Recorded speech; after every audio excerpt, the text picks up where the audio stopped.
말씀이 있는 교회, 그 말씀 전하는 교회, 말씀대로 살아가는 교회, 말씀의 빛 교회. 말씀을 나눠보고자 합니다. 우리가 읽은 긴데 원래는 부자 청년에 관한 말씀만 읽어도 가능하지만 하나님 나라에 관한 말씀입니다. 부자 청년이 예수님께 영생에 관해서 물었죠. 그리고 그 앞에 말씀은 뭐예요? 어린아이들과 하나님 나라의 관계에 대한 말씀이었어요. 그리고 부자 청년이 영생에 대해서 묻고 그런 후에 바로 하나님 나라, 곧 구원에 관한 말씀이 이어져요. 다 같은 말씀입니다. 영생, 구원, 하나님 나라가 다 같은 의미입니다. 그래서 오늘 조금 본문을 길게 했습니다. 재물이 많은 한 사람이 예수님께 나와서 물었죠. 무엇을 해야 영생을 얻을 수 있습니까? 자, 17절 말씀 다시 한번 읽어보실까요? 17절 함께 읽겠습니다. 시작. 예수께서 길에 나가실새 한 사람이 달려와서 꿇어 앉아 묻자오되 선한 선생님이여 내가 무엇을 하여야 영생을 얻으리이까? 재물이 많은 사람인데 마태복음 19장에 보면 재물이 많은 청년으로 소개가 돼요. 그리고 누가복음 18장에 보면 부자 관리로 소개가 됩니다. 그러니까 같은 내용으로 본다면 재물이 많은 젊은 부자 관리 청년이 예수님께 나와서 영생을 어떻게 해야 얻을 수 있습니까? 라고 질문한 거예요. 누가복음에 나오는 이 관리라는 헬라어가 아르콘이라는 단어예요. 이게 사실은 집권자, 지배자, 심지어는 왕을 가리킬 때도 쓰이는 표현이에요. 그러니까 그만큼 이 관리, 젊은 관리는 상당히 고위직이었던 것 같아요. 근데 젊은 청년이에요. 결혼도 안 한 청년인데 젊은데 돈도 많고 직분도 꽤 높아요. 왜 그랬을까요? 아마 집안이 좋았던 걸로 보입니다. 굉장히 유력한 집안의 자녀였던 걸로 보여요. 그러니까 젊은 나이에 고위직에도 오르고 돈도 많고 잘 나가요. 소위 다이아몬드 수저를 물고 태어난, 금수저도 아니고 아주 잘 나가는 남부러울 것 없는 청년인데 그가 관심을 가지고 있는 게 뭐예요? 영생입니다. 굉장히 독특하죠. 이 땅에서 잘 나가는 남부러울 것이 없어 사는 사람들은 교회를 다녀도 별로 영생에 관해서 관심을 잘 안 가져요. 그런데 이 청년은 굉장히 간절함이 있었던 것 같아요. 청년이 예수님께 와서 무엇을 하여야 영생을 얻을 수 있습니까? 질문하는데 어떻게 질문해요? 달려와서 꿇어 앉아 묻습니다. 예수님은 갈릴리 변방 출신의 목수 출신의 젊은 랍비예요. 이 사람은 아주 유력한 집안 출신의 굉장히 지위가 높은 관리예요. 돈도 많아요. 그런데 예수님 앞에 달려와서 꿇어 앉아 이걸 질문할 정도면 체면 필요 없어요. 인격도 굉장히 좋은 것 같고 믿음도 좋아요. 영생에 대한 갈망이 굉장히 간절함이 커 보입니다. 그런 청년이 예수님께 질문하죠. 내가 무엇을 하여야 영생을 얻으리이까? 예수님께서 와, 너의 믿음이 좋다 칭찬하실 것 같죠. 야, 너 정도 되면 그런데 칭찬하실 것 같은데 칭찬 대신에 예수님이 뭐라고 하시냐면 면박을 주세요. 뭐라고 면박을 주세요? 자, 18절입니다. 예수께서 이르시되 뭐라고 해요? 내가 어찌하여 나를 선하다 일컫느냐? 하나님 한 분 외에는 선한 이가 없느니라. 이 트집을 잡으시는 거예요. 이 청년이 얼마나 귀해요. 그러면 네가 참 대단하다, 귀하다 그러면서 영생이 무엇인지 영생을 얻는 법에 대해서 가르쳐 주시면 좋을 텐데 그게 아니라 먼저 트집을 잡아요. 네가 어찌 나를 선하다 일컫느냐? 하나님 한 분 외에는 선한 이가 없느니라. 예수님께서 이처럼 마치 이 청년 관리를 면박을 주는 것 같은 말씀을 하신 이유가 뭘까요? 청년의 질문이 굉장히 잘못됐기 때문입니다. 뭐가 잘못됐을까요? 무엇을 하여야 내가 영생을 얻을 수 있나이까예요. 청년의 기본적인 마음 안에는, 생각 안에는 뭐가 있냐면 뭔가 선한 일을 하면 영생을 얻을 수 있다라는 생각이 있는 거예요. 근데 예수님을 보니까 되게 선해 보여요. 아, 저분이라면 답을 알 것 같은 거예요. 그래서 저분에게 답을 들으면 나도 뭔가 선한 일을 통해서 영생을 얻을 수 있겠구나라고 생각했던 거예요. 출발부터 잘못된 거죠. 뭔가 선한 일을 해서 영생을 얻을 수 있는 게 아니에요. 지난주 말씀의 제목이 뭐였어요? 기억이 안 나시죠? 기억 안 나가 제목이 아닙니다. 행위와 구원.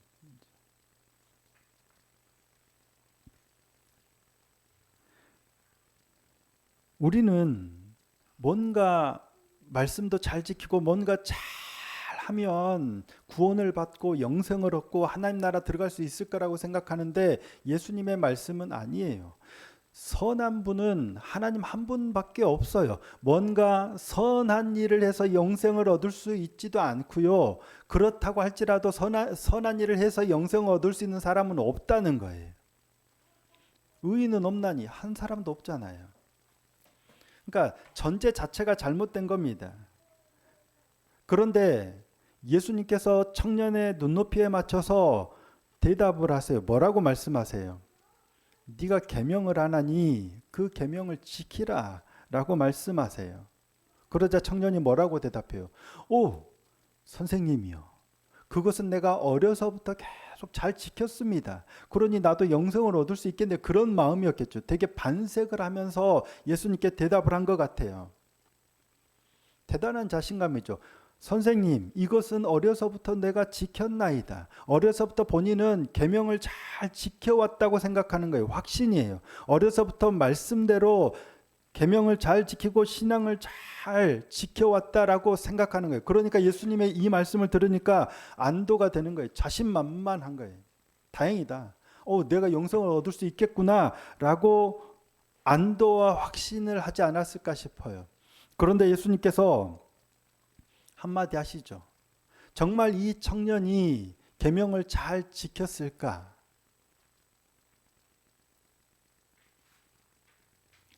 확신에 찬 대답처럼 그 계명들을 정말 잘 지켰을까? 그게 진실일까 하는 거예요. 돌아온 탕자의 형, 잃어버린 아들을 가진 아버지의 맏아들 아시죠? 돌아온 동생이 돌아와서 아버지가 잔치할 때 이 맏아들이 화를 내면서 뭐라고 해요? 내가 여러 해 아버지를 섬겨 명을 어김이 없거늘 나한테는 염소 새끼 한 마리도 안 줘서 친구들하고 이렇게 잔치하게 안 하시더니 여러 해 아버지를 섬기는데 명을 어김이 없다라고 생각해요. 진짜 없어요. 나는 아버지의 말씀대로 잘하고 일도 열심히 했잖아요. 라는 확신이 있는 거예요. 그런데 정말 그러냐고요. 아버지가 맏아들에게 집 나간 동생 찾아보라고 했을까요? 안 했을까요? 했을 것 같아요. 그러면 이 형이 나가서 동생이 뭐하고 있는지 알아봤을까요? 안 알아봤을까요? 알아본 것 같아요. 그런데 안 데려왔어요. 왜? 뭐라고 얘기하냐면 나는 아버지의 명을 어긴 적이 없는데 이 동생에 대해서 뭐라고 하냐면 아버지의 재물을 창녀들에게 허비해버린이라고 바로 다음 절에 나와요. 그러니까 형은 이 동생이 나가서 뭐하고 있는지를 알았던 거예요. 근데 아버지가 그렇게 이 동생을 찾고 기다리는데 아버지한테 얘기도 안 한 것 같아요. 데려오려고 노력도 안 해요. 대신 그냥 자기는 아버지 명을 잘 지키고 있었다고 생각하는 거예요.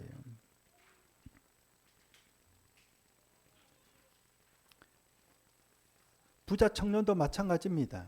본인은 어려서부터 계명을 잘 지켜왔다라고 생각을 해요. 그런데 예수님 보시기에는 아니거든요. 그래서 예수님께서 그의 정곡을 찌르십니다. 자, 21절 말씀입니다. 예수께서 그를 보시고 사랑하사 이르시되 내게 아직도 한 가지 부족한 것이 있으니 가서 내게 있는 것을 다 팔아 가난한 자들에게 주라. 그리하면 하늘에서 보화가 내게 있으리라. 그리고 와서 나를 따르라 하시니.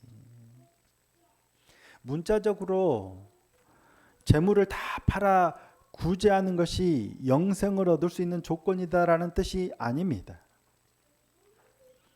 유대교의 가르침에서도 자신의 전 재산 가운데 자선하기 위해서 5분의 1까지만 내어놓을 수 있다라는 규정이 있다고 해요. 그러니까 가진 것 다 팔아서 가난한 자들에게 주고 나를 따르라. 그래야 네가 영생을 얻을 수 있다. 문자적으로 그런 의미에서 하신 말씀이 아니라는 거예요. 예수님께서 이 말씀을 하신 이유는 뭐냐면 이 청년이 계명을 잘 지켜왔다라는 게 잘못되었다는 거예요. 그렇지 않다는 걸 말씀하시는 거예요. 이를 위해서 이 청년이 자신의 재물을 얼마나 사랑하고 있는지를 깨닫게 하시기 위해서 이 말씀을 하신 겁니다. 아마 이 말씀을 듣기 전까지 청년은 자신의 재물을 얼마나 사랑하는지 몰랐을 것 같아요. 우리도 그렇죠. 교회 다니면서 열심히 섬기면서 헌금도 하고 열심히 나는 하나님과 재물을 겸하여 섬기지 않아. 하나님보다 재물을 더 사랑하지 않아 라고 생각하는데 예수님의 이 말씀 앞에 서면 진실은 뭘까 하는 거예요. 이 말씀을 듣고 청년이 어떻게 반응합니까? 알겠습니다. 제가 가진 거 다 팔아서 가난한 자들에게 주고 주님을 따르겠습니다 하나요? 아니면 슬픈 기색을 띠고 근심하며 가죠. 자, 22절입니다. 그 사람은 재물이 많은 고로 이 말씀으로 인하여 슬픈 기색을 띠고 근심하며 가니라. 재물이 많은 고로 슬픈 기색을 띠고 근심하며 가요.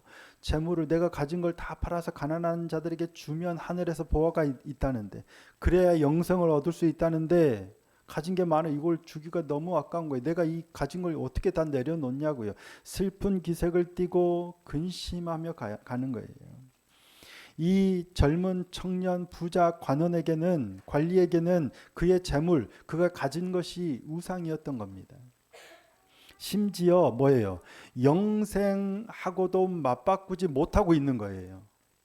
무엇을 해야 영생을 얻을 수 있습니까? 그 답으로 예수님이 말씀하셨는데 그거 하면 영생, 구원, 하나님의 나라를 얻을 수 있다는데 그 앞에서 고민해요. 그렇게 하나님 나라 천국에 가고 싶다. 그렇게 답을 구해왔는데 막상 문 앞에서 자기가 가진 것 때문에 근심하며 돌아가요.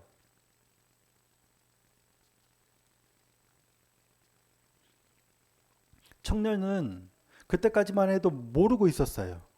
영생, 구원, 하나님 나라를 그토록 갈망하고 있었지만 자신이 정말 하나님을 잘 믿고 하나님의 계명을 잘 지키며 살아왔다라고 생각했지만 실상은 첫 번째 계명조차도 지키지 못하고 있었다는 얘기예요.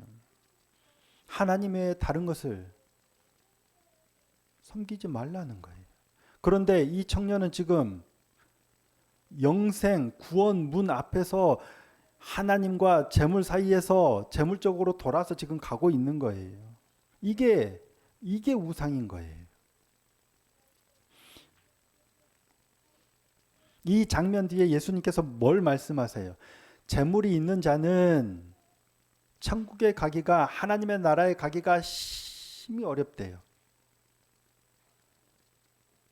낙타가 바늘기로 들어가는 것보다 부자가 하나님의 나라에 들어가는 것보다 더 어렵대요. 어려운 일이에요? 쉬운 일이에요? 어려운 일이에요. 청년이 근심하며 슬픈 기색을 띠고 근심하며 돌아가는 게 거의 보편적인 반응이란 얘기예요. 그러면 누가 영생을 얻을 수 있어요? 사람으로는 할 수 없지만 하나님으로는 다 하실 수 있어요. 그러면 이 부자 청년은 영생을 얻었을까요? 못 얻었을까요? 하나님 나라에 들어갔을까요? 못 들어갔을까요? 어떻게 생각하세요? 못 들어가요? 왜요? 그렇지. 그 문 앞에서 돌아서 슬픈 기색을 띠고 갔으니. 그래서 거의 대부분의 목사님들의 이렇게 보면 못 들어간 걸로 보시더라고요. 근데 저는 좀 생각이 다릅니다. 예전에도 한번 이 부분을 언급한 적이 있었는데 제 개인적인 생각이에요.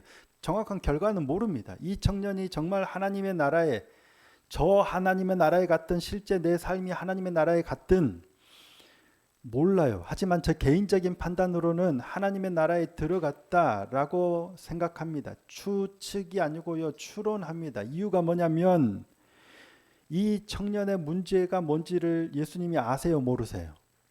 아시죠? 이 청년이 지금 뭐가 문제인지를 누구보다도 잘 아세요. 그 예수님이 이 청년에게 뭐라고 하셨어요? 재물을 팔아서 가난한 자들에게 주라. 그런데 그 말씀을 하시기 전에 예수님이 이 청년에 대한 반응, 태도, 모습이 뭐였냐 하는 거예요. 자, 21절 다시 한 번만 읽어볼까요? 같이 한번 읽겠습니다. 21절입니다. 시작.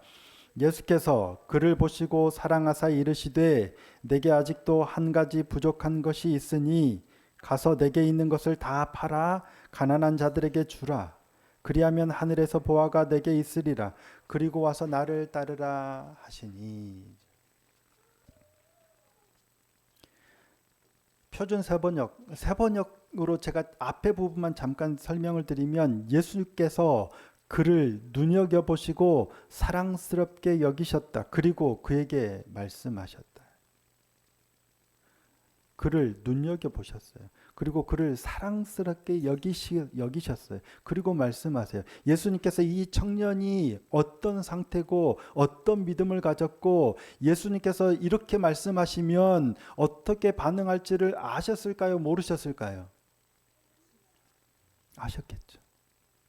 슬픈 기색을 띠고 근심하며 돌아갈 거라는 사실을 누구보다도 잘 아셨을 거예요. 그런데 그 말씀을 하시기 전에 이 청년을 눈여겨보시고 어떻게 보셨어요?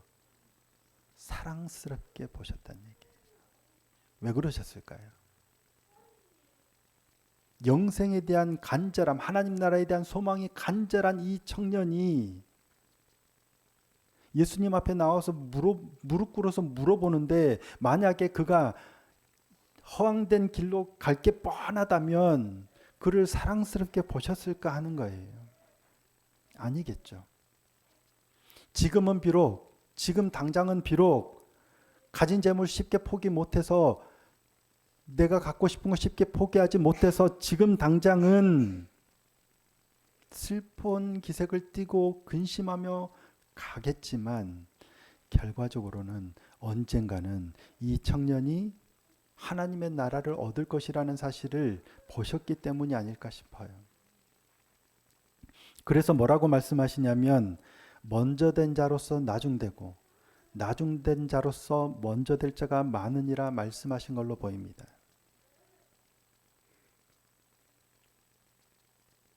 이 말씀이 되게 제일 어려운 말씀 중에 하나잖아요. 뜬금없는 말씀이 꼭 나와요. 먼저 된 자가 나중되고 나중된 자가 먼저 되리라는 이 말씀을 왜 하셨을까 하는 말씀. 지금은 베드로처럼 내가 죽기까지 할지라도 주님을 버리지 않겠습니다 라고 확신에 찬 대답을 하고 가는 사람이 있지만 예수님을 모른다고 부인할 수도 있는 거고요. 지금은 슬퍼하며 슬픈 기색을 띠고 근심하며 포기하지 못하고 여전히 자기 삶으로 자기 욕심대로 갈지 모르지만 결국에 그가 돌아와서 하나님의 나라를 얻게 될 거라는 사실. 그런 역사들이 있다는 얘기예요. 많아요. 지금 우리도 마찬가지가 아닌가 싶습니다. 저도 마찬가지로 그렇고요. 여러분도 아마 마찬가지가 아닐까 싶어요. 우리도 어쩌면 그래요. 신앙생활 잘하고 하나님 말씀 따라서 많은 것들 포기하고 잘 지켜가고 있다라고 스스로 여길 수도 있지만 정작 주님의 이 질문 앞에서 영생의 문 앞에서 구원의 문 앞에서 가장 중요한 것 포기 못해서 지금도 쩔쩔매잖아요. 지금 당장 이것들 끊어내지 못하고 또 연연하고 전전긍긍하고 슬픈 기색을 띠며 갈지 모르지만 그럼에도 불구하고 저와 여러분에게는 소망이 있다는 얘기예요. 왜냐하면 간절함을 가지고 주님 앞에 나왔잖아요. 그리고 주님의 말씀이 그에게 임했거든요.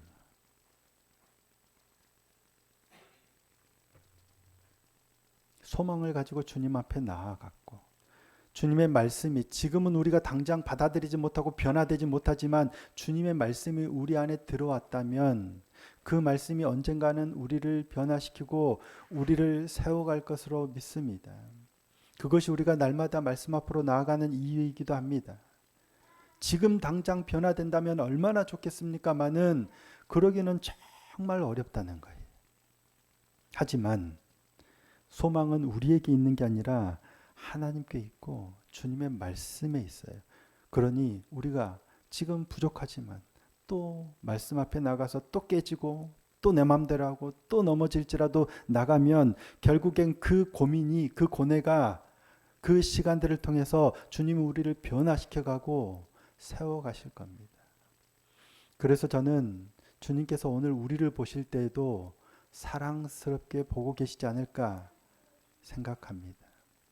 우리가 뭐 믿음이 좋아서 대단해서가 아니라 여전히 연약하지만 그럼에도 불구하고 주님께서는 우리 안에 심어 놓으신 그 씨앗을 통해서 우리가 변화될 것을 기대하시고 여전히 우리를 사랑으로 감싸주고 계신 분이 아닌가 싶습니다. 지금 조금 더디더라도 바른 방향을 향해서 함께 걷는 우리 말씀의 빛 교회가 되었으면 좋겠습니다. 그리함으로 더 한 사람도 빠짐없이 하나님의 나라를 소유하고 영생을 누리는 복된 믿음의 사람들이 다 될 수 있기를 예수님의 이름으로 축복합니다. 말씀을 기억하시면서 찬양하시